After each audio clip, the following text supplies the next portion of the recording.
Jean-Christophe nous écrit que certains de ses voisins ne respectent absolument pas les consignes de confinement et présentent donc, selon lui, un grand risque de contagion. Est-ce qu'il doit signaler ses faits, ses attitudes à la police ?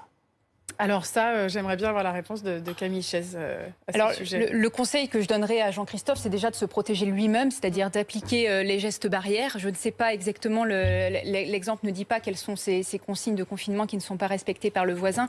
Il n'y a pas d'appel clairement à la délation des autres personnes, mais il faut que chacun, avant tout, se protège. La plupart des gens respectent ces règles avec beaucoup de civisme et de responsabilité. Peut-être s'il rencontre une patrouille de police et de gendarmerie, il peut le mentionner. Après, on n'appelle pas à composer le 17 pour ce genre de choses. Il faut avant tout qu'il se protège lui-même et ses proches. Parce que c'est vrai qu'on a beaucoup de questions de gens qui effectivement voient, ou même personnellement dans mon quartier, je vois des gens le week-end qui se baladent à nouveau, qui joguent à plusieurs, qui vont quand même se promener parce qu'il fait beau.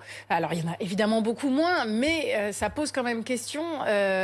Voilà, est-ce que les nombres de contrôles sont pareils absolument partout ? Comment est-ce que vous répartissez les patrouilles, par exemple? Alors les contrôles de police, de gendarmerie fonctionnent H24, la nuit aussi.